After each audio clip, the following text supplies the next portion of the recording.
form below. First, you have some time to look at questions 1 to 5.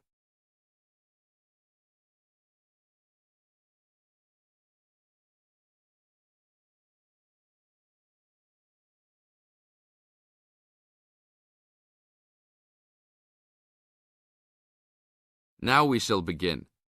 You should answer the questions as you listen, because you will never hear the recording a second time. Hello, how can I join the library? Well, you need to make an application. Would you like to do it now? Yes, if I can. One moment and I'll get the form. Now, I just need to ask you a few questions before you sign at the bottom. Okay. Your full name, please. Angela Mary Price. Price? Yes, that's right. Okay, and your address? Apartment 3, 86 Bridge Street, Pimlico. Bridge Street. That's just near here, isn't it? Yes, not very far. Good. So the postcode must be 2065, right? Yes, that's right. Now, your telephone number. I need both home and work if you have them. My home number is 8763-5142, and work is 8456-1307. Do you need anything else, like ID or something? Yes, your driver's license will do, if you have one. Right. It's easy to remember. I know it by heart. 4040AC. I'm afraid I'll also need to see it. Okay, here it is. Thanks. And your date of birth, please? 24 March 1981. Okay, thanks. That's the most important part completed. But if you don't mind, I'd also like to ask you a few questions for a survey we're conducting. Yes, that's okay. Now you have some time to read questions 6 to 10.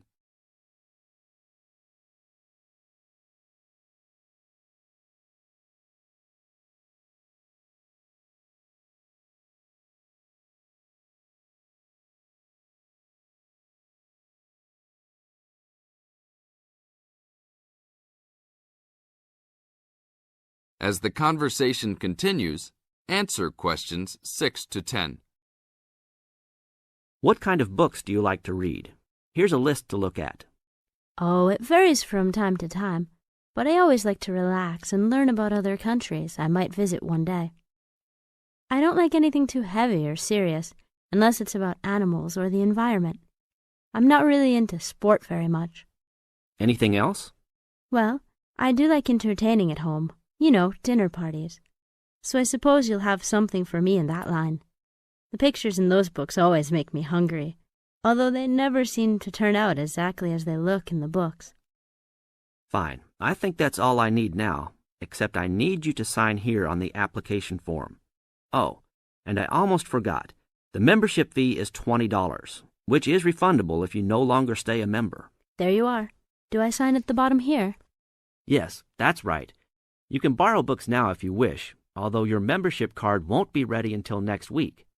So if you want to borrow today, you can pick up your card when you return your first books. That's if you want to take some now. I think I will, but I'll have a look around first. Okay, take your time. That is the end of part 1. You now have half a minute to check your answers.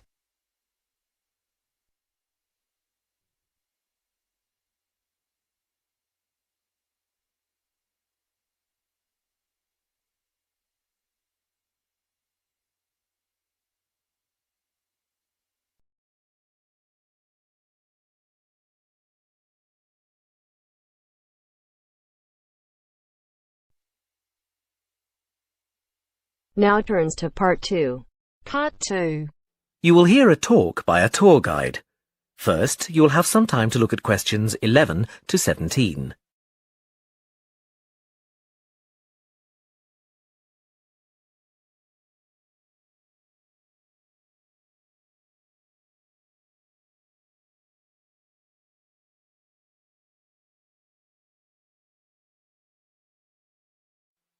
Now listen carefully and answer questions 11 to 17.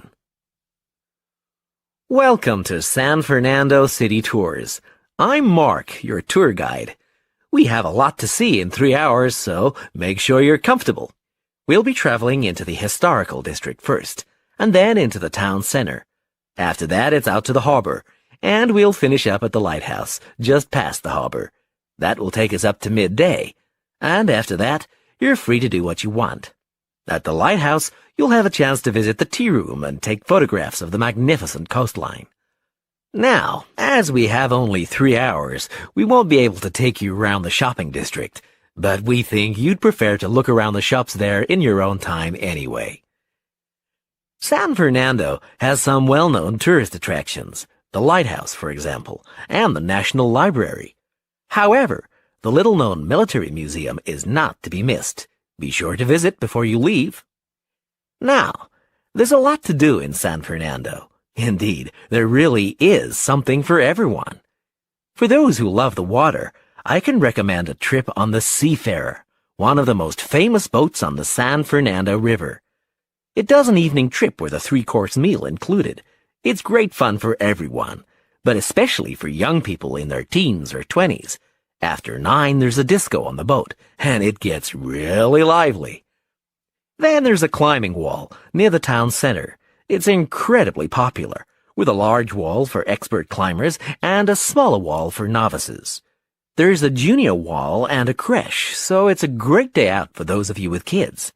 And if you like walking, there's some great walking tours. The City Sights tour is highly recommended, as is the walking tour by the coast. But that one's only for the fit, not really suitable for children or the elderly. For more mature people, or those less able to get around, I would suggest a tour around the vineyards. It can be done in the luxury of a coach, and it's a wonderful way to explore the region's wines. Before you hear the rest of the talk, you have some time to look at questions 18 to 20.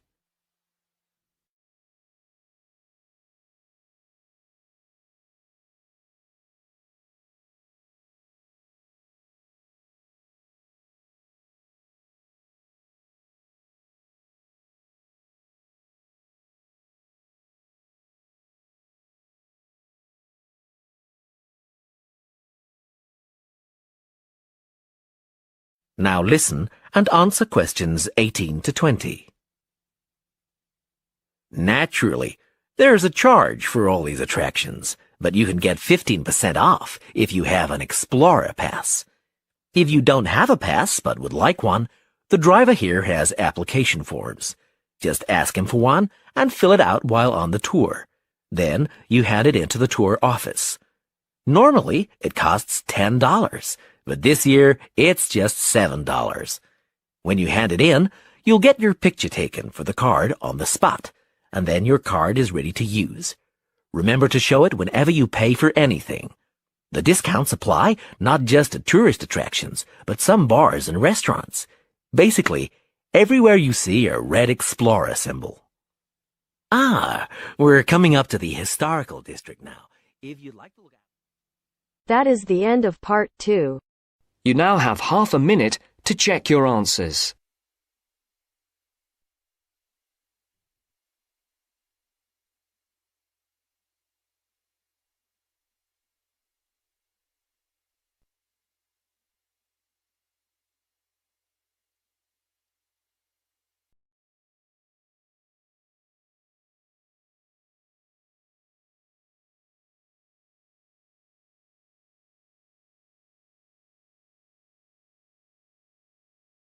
Now turns to part 3.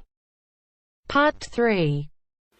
You will hear an interview with Professor Green from a local university which enrolls a large number of overseas students in its courses.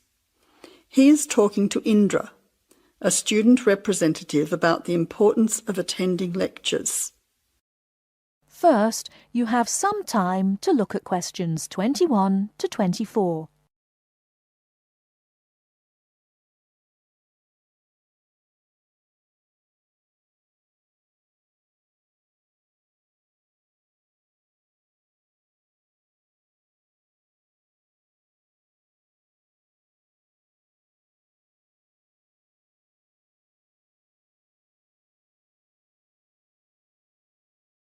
Now, listen carefully and answer questions 21 to 24.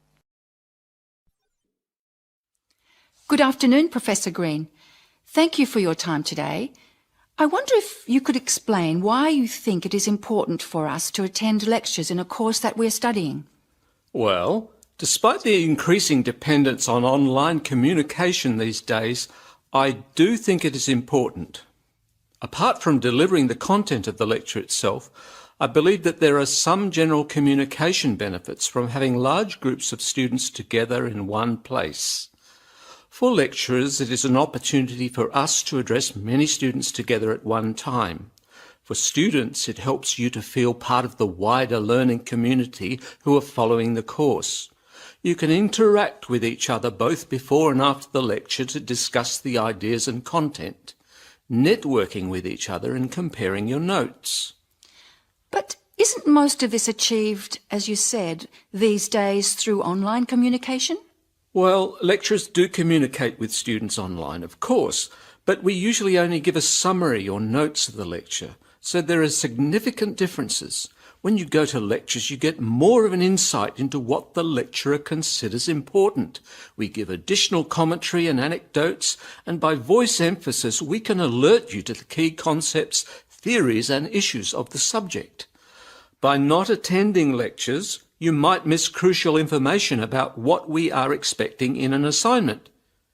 You know, these extra things can make a difference. Okay, but there are tutorials.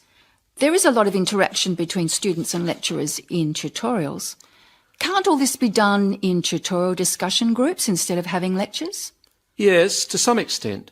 But during lectures, the lecturers can sensitise you to the debates and the controversies that are dealt with in the literature.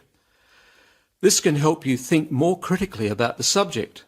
So then, when you come to the tutorial, you'll be able to come with some questions and ideas for discussion. The result of this is that the tutorial class will be more beneficial for everyone who attends.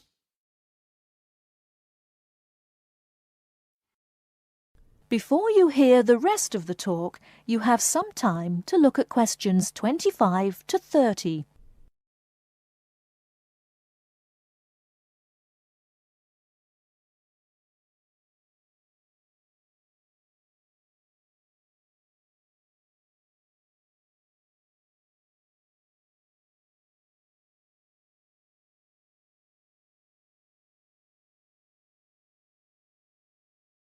Now listen and answer questions 25 to 30.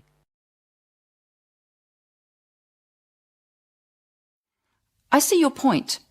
However, surely this also depends on whether students are able to understand and follow the lecture well. What strategies do you recommend to help students get the most out of lectures? I would say that first of all, it is important to do some pre-reading. By doing this, you get an orientation to the topic. You'll become familiar with the key terms and you'll be able to follow the lecture points more easily. I also think it is good to arrive early to collect handouts and to find a seat where it is easy to see and hear what is going on. Then, importantly, during the lecture itself, you need to be attentive. I know from experience that it is often difficult to be attentive. What can students do to improve their attentiveness during the lecture? I think that there are two keys to following a lecture successfully: using the visual cues and using active listening techniques. By maintaining eye contact with the lecturer and following how the lecturer makes use of the slides, whiteboard and so on, you are using the lecturer's visual cues, which help make the structure of the information clear and give you a sense of what's important. Then, using active listening techniques will also help you to process the information. What do you mean by active listening techniques? Well, you need to pay attention to the methods the lecturer uses to highlight important information. As I said before, in the spoken language of a lecture, we get the benefit of things such as stress and intonation, use of examples and anecdotes, as well as the language signals used to show relationships between ideas. Yes, I see what you mean. These things will be missing in written summaries. And what about taking notes? Does that help? Taking notes helps you to concentrate, so I would certainly advise you to do that. It's difficult to listen and write good notes at the same time, So it does take some training. Yes, taking notes needs a lot of practice, I've found. Do you have any other advice? Well, I can't finish without stressing the importance of formulating questions while you are listening.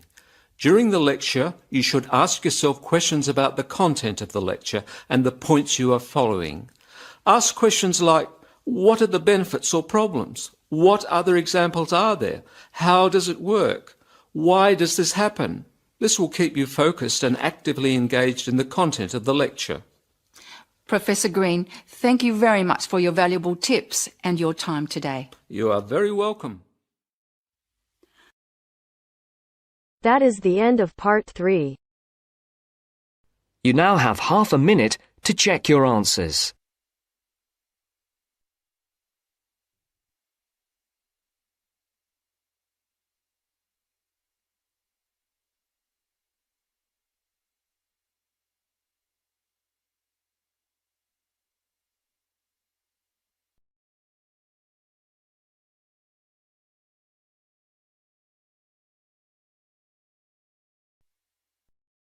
Now turns to part 4.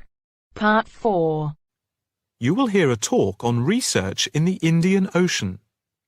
First, you have some time to look at questions 31 to 40.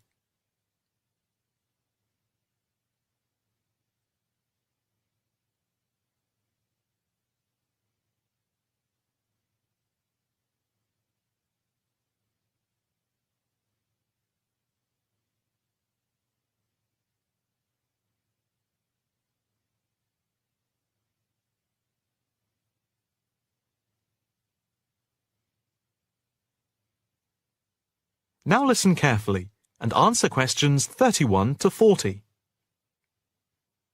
In this, the first lecture in our series on the changing face of the oceans of the world, we are going to look at the Indian Ocean, into which the Oceanography Department at the Institute here in Australia has been doing pioneering research over the past 5 years.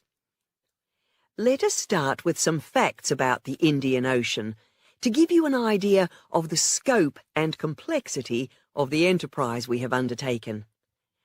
As you can see from the diagrams here on the screen, showing the relative size of the planet's 5 oceans, the Indian Ocean comes third after the Pacific and Atlantic Oceans, but is larger than the Southern Ocean and the Arctic Ocean.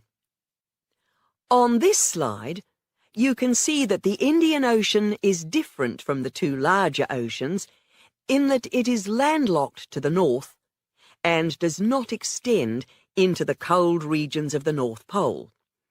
Covering some 73,440,000 square kilometres, the ocean constitutes approximately 1/7 of the Earth's surface and about 20% of the world's total ocean area. At the equator, it is around 6,400 kilometres wide, with the average depth being about 3,400 metres, and with the deepest point being the Java Trench at 7,450 metres. Flowing into the Indian Ocean, we have some of the world's greatest rivers. The Zambezi here, the Ganges here, the Indus, the Brahmaputra, and the Tigris-Euphrates just here. The 2 largest islands in the Indian Ocean, Madagascar, here off the coast of Africa, and Sri Lanka, here off the southern tip of India, are structurally parts of the continents of Africa and Asia, while islands like the Seychelles are exposed tops of submerged ridges.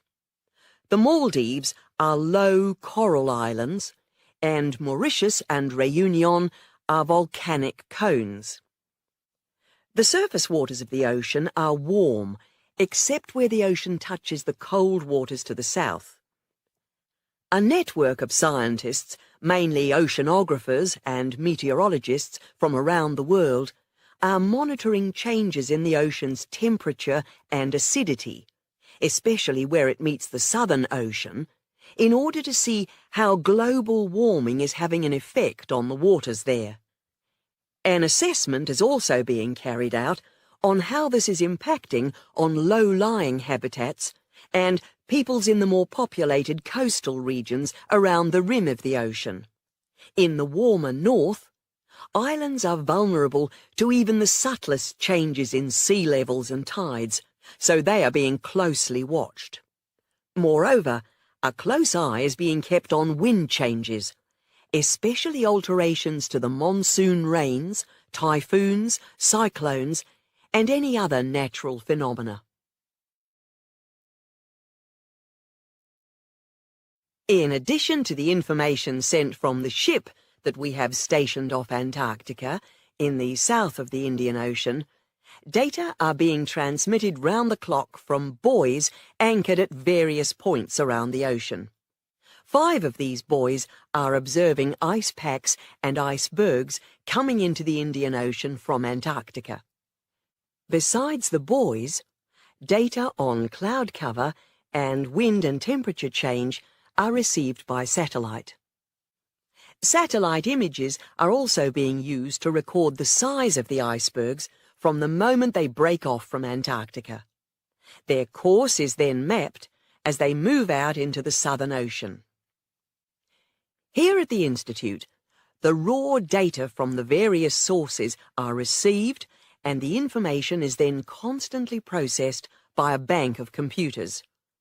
Once the data have been collated, the next step in the process is the analysis by experts here and at centres around the world, looking for even the slightest shift in patterns of temperature, wind, and sea levels.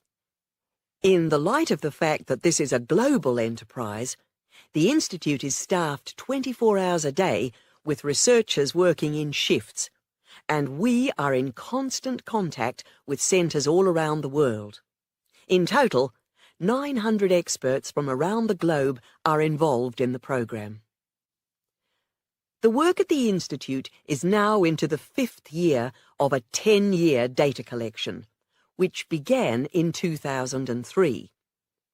The analysis of the 5 years to 2008 will be published early in 2009.